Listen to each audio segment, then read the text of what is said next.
Chers amis de Live Doctors, bonjour. Nous sommes heureux aujourd'hui d'accueillir le docteur Louis-Philippe Boulet, pneumologue à l'Institut de cardiologie et de pneumologie de Québec et professeur de médecine à l'Université de Laval.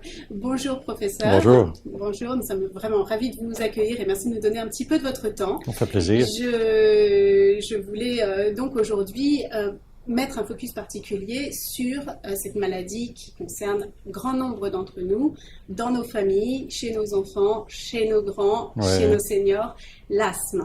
Est-ce que vous pourriez nous donner une définition qui éclairerait, on va dire, la connaissance générale de l'asthme? Écoutez, l'asthme est une maladie inflammatoire des bronches, donc les tubes qui amènent l'air au poumon.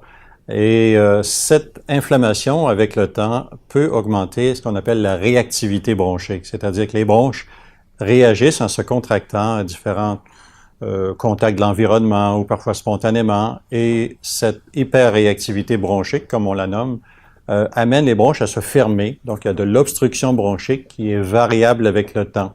Ce qui la différencie un peu, par exemple, des maladies causées par le tabagisme, comme la bronchite chronique ou l'emphysème, où là, l'obstruction est fixe. Alors, dans l'asthme, c'est variable et ça cause des symptômes comme l'essoufflement, la toux, l'oppression thoracique, les silements et parfois production de sécrétions.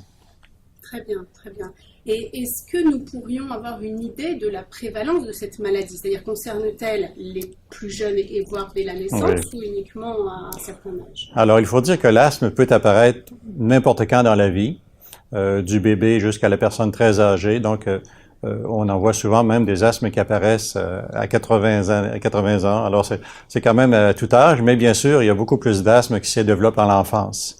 Il y a une certaine proportion des asthmes qui seront en rémission, qui disparaîtront à l'adolescence, mais plusieurs de ceux-ci vont voir leur asthme réapparaître à l'âge adulte, et même si quelqu'un n'avait pas eu d'asthme dans l'enfance, ça peut apparaître vers l'âge de 40, 50, 60 ans, et dans ces conditions, dans les dernières conditions mentionnées, l'asthme est en général un peu plus sévère.